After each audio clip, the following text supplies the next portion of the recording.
سیاہ کالا خضاب کا کیا حکم ہے؟ کالا خضاب مکروہ تنزیہی ہے، مکروہ ہے و تنزیہی ہے۔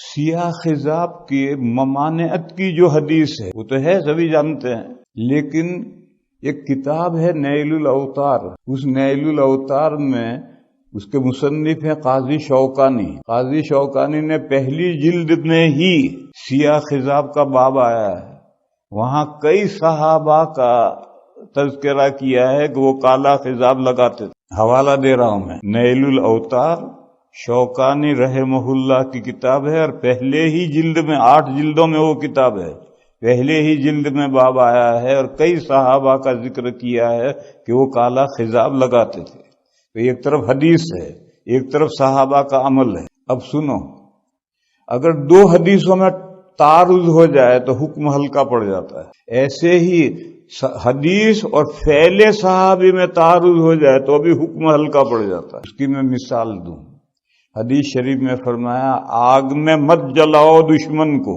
لڑائی میں دشمن سے بڑا غصہ ہے تو دشمن کو زندہ آگ میں جلا دیا، تو حدیث میں مانت ہے مت جلاؤ۔ اور حضرت علی کرم اللہ تعالی وجہہ جب خلیفہ تھے تو کچھ لوگ حضرت علی کو خدا ماننے لگے، وہ پکڑ کر سب لائے گئے۔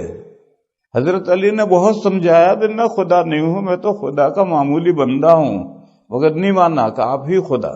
تو حضرت علی کے حکم سے وہ سب آگ میں زندہ جلا دیے گئے۔ یہ واقعہ کوفہ میں پیش آیا، اس کی خبر بصرے میں پہنچی حضرت ابن عباس رضی اللہ تعالی عنہما کو، جو وہاں قاضی تھے، حضرت علی کی طرف سے وہاں قاضی تھے۔ تو حضرت ابن عباس نے تبصرہ کیا کہ اگر یہ مقدمہ میری کورٹ میں آتا تو میں ان کو قتل کرتا، آگ میں نہ جلاتا۔ حضور نے آگ میں جلانے سے منع کیا ہے، اس لیے میں آگ میں نہ جلاتا، ان کو قتل کرتا، کیونکہ حضور نے فرمایا کہ من بدل دینہ فاقتلوہ، جو مرتد ہو جائے اسے قتل کرو، تو میں قتل کرتا، آگ میں نہ جلاتا۔ یہ ابن عباس کا تبصرہ جب حضرت علی کو کوفے میں پہنچا تو حضرت علی نے فرمایا صدق ابن عباس، ابن عباس نے صحیح کہا۔ گویا حضرت علی بھی جانتے ہیں کہ حضور نے آگ میں جلانے سے منع کیا ہے، پھر حضرت علی نے جلایا تو اب مسئلہ ہلکا پڑ گیا۔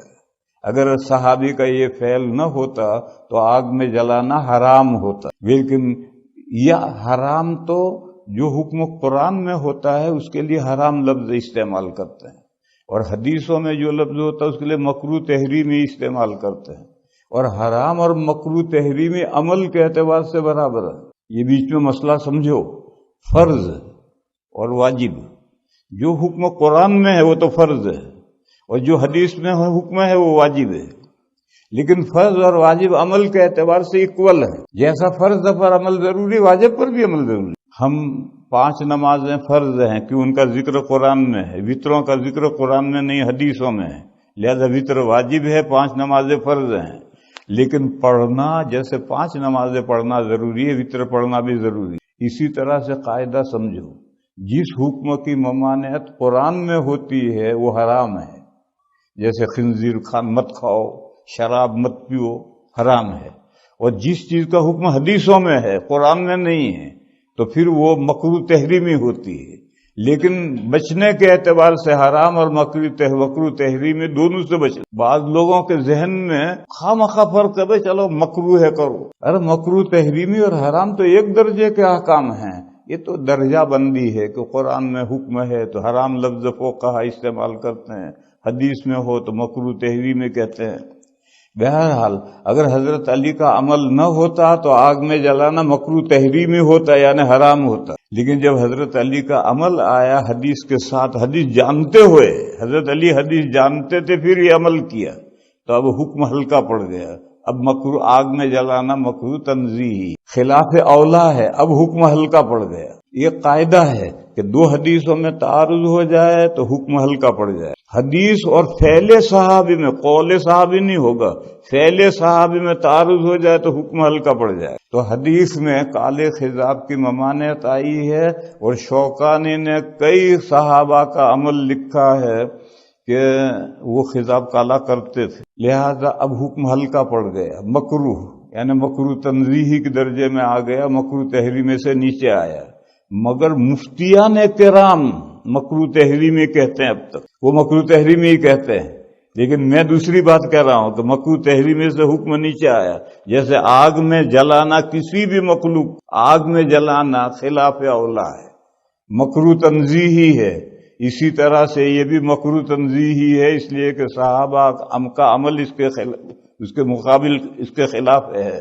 وہ میں نے کہا کہ مفتیان کرام یہ کہتے ہیں کہ مکروہ تحریمی ہے، پھر وہ اس میں ایکسیپشن نکالتے ہیں کہ بیوی جوان ہو، خود بوڑھا ہے اور بیوی جوان ہے، یا جہاد میں جا رہا ہے، تو ان دو صورتوں میں کالے خضاب کی گنجائش ہے، یہ اس مکروہ تحریمی میں سے ایکسیپشن نکالا کہ ان دو صورتوں میں۔ لیکن ان دونوں صورتوں کا مصداق کیا ہے میں بتاؤں۔ دہلی میں میرے ایک دوست تھے حکیم مصباح الدین، ربانی کتب خانہ ان کا تھا، اور میں بھی بک پبلیشر ہوں، بک سیلر بھی ہوں، پبلیشر بھی ہوں، اور بہت بڑا میرا کاروبار ہے اللہ کے فضل سے۔ تو اب تو بچوں نے کاروبار سنبھال لیا، لیکن پہلے میں خود دہلی جاتا تھا، کتابیں چھپواتا تھا، لاتا تھا، بیچتا تھا، سب کام خود کرتا تھا۔ تو دہلی میں حکیم مصباح الدین صاحب ایک مسجد کے امام تھے اور مسجد کے مقام میں رہتے تھے، میں ان کے پاس جا کر ٹھہرتا تھا، اور دہلی کی پوری مارکیٹ انہوں نے مجھے سمجھائی، کہاں سے کاغذ خریدنا ہے، کس طرح خریدنا ہے، پریس کہاں ہے، تو میرے ان سے تعلقات تھے، میں ہمیشہ ان کے پاس جا کر ٹھہرتا تھا۔ مجھے کبھی شبہ بھی نہیں ہوا کہ ان کا کوئی سرکہ یا داڑھی کا بال سفید ہوا ہے، بالکل جوان، زندگی آخر میں اٹیک ہو گیا، اب نہیں ہے دنیا میں، چلے گئے، اللہ ان کے درجات بلند کرے، مغفرت فرمائے۔ اٹیک آ گیا، ہاسپٹل میں داخل ہوئے، مجھے دیوبند معلوم ہوا تو میں عیادت کو گیا، تو سفید بال نکل آئے، نیچے سے سفید، ہاسپٹل میں ہے، بال سفید نکل آئے۔ تو میں مذاق کرتا تھا پہلے بھی، میں نے ان سے کہا حکیم صاحب خضاب کیوں چھوڑ دیا؟ تو کہنے لگے بیوی کو پتا چلا، گویا زندگی بھر کبھی انہوں نے بیوی کو محسوس نہیں ہونے دیا کہ ان کا کوئی بال سفید ہوا۔ یہ ہے مثال، اور بیوی کے سامنے برش لے کر گھس رہا ہے، تو بیوی نہیں جانتی کیا صورتحال ہے؟ ارے بیوی کو پتہ نہ چلے، اس طرح سے لگا تو ہے اس مسئلے پر عمل، اور بیوی کو پتہ ہے کہ بڈھا ہو گیا، اور بیوی کے پاس تو جوان ہے یا بڈھا ہے اس کے جاننے کے لیے ایک دوسرا تھرمامیٹر ہے، اس سے وہ فیصلہ کر لیتی ہے کہ جوان ہے یا بڈھا ہے۔ یہ خان صاحب قبل از وقت ریٹائرمنٹ مانگ رہے تھے، کوئی خان صاحب ہو تو ناراض مت ہوئی ہو، قبل از وقت ریٹائرمنٹ مانگ رہے تھے، باس نہیں دے رہا تھا۔ ایک دن انہوں نے سینہ کھول کر دکھایا تو سارا سفید ہو گیا تھا، اس کو رحم آ گیا اور اس نے ریٹائرمنٹ دے دی۔ خوش گھر آئے، بیوی سے کہا ریٹائرمنٹ مل گیا، اب بیٹھے بیٹھے کھائیں گے۔ تو بیوی نے پوچھا کیا ہوا؟ کہنے لگے میں نے سینہ کھول کر دکھایا تو اس کو رحم آ گیا اور اس نے ریٹائرمنٹ دے دیا۔ تو بیوی نے کہا ذرا اور نیچے کھول کر دکھا دیتے تو ڈیزیبلٹی کا وظیفہ بھی مل جاتا۔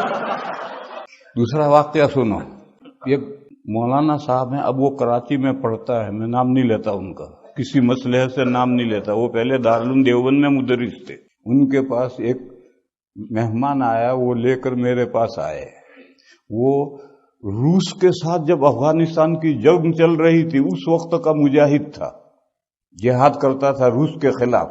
وہ لے کر میرے پاس آئے، بیٹھے چائے وائے پلائی، ناشتہ کروایا، ادھر ادھر کر، نہایت اعلیٰ درجے کا جاہل، ایسا جاہل تو میں نے دیکھا ہی نہیں کہیں۔ کہنے لگا حضرت علی افغانستان میں جہاد کے لیے آئے ہیں۔ لے حضرت علی کہاں آئے ہیں؟ اور کہا ایک کافر کو انہوں نے مارا تو اس کی جو پنڈلی کی ہڈی ہے ایک ندی کے اوپر رکھی ہے، پل ہے، اور اب تک ہم چل رہے ہیں اس پر۔ ایسا جاہل، اور جوان نوجوان، چہرہ ٹماٹر جیسا۔ میں نے اس سے پوچھا آپ کی کیا عمر ہے؟ میں یہ سمجھتا تھا کہ یہ 30-35 سال کا جوان ہے، تو اس نے کہا میری عمر 75۔ تب میری سمجھ میں وہ فقہ کا مسئلہ آیا کہ مجاہد کو جو کالا خضاب لگانے کی اجازت ہے وہ یہ مجاہد، اور چہرہ گال ڈھل گئے ہیں، چہرے پر جھریاں پڑ گئی ہیں، اور اب کالا خضاب لگا کر کے دشمن کے سامنے جائے گا، دشمن نہیں سمجھتے بڈھا ہے، چہرہ بھی ایسا چاہیے جسے کالا خضاب کرے۔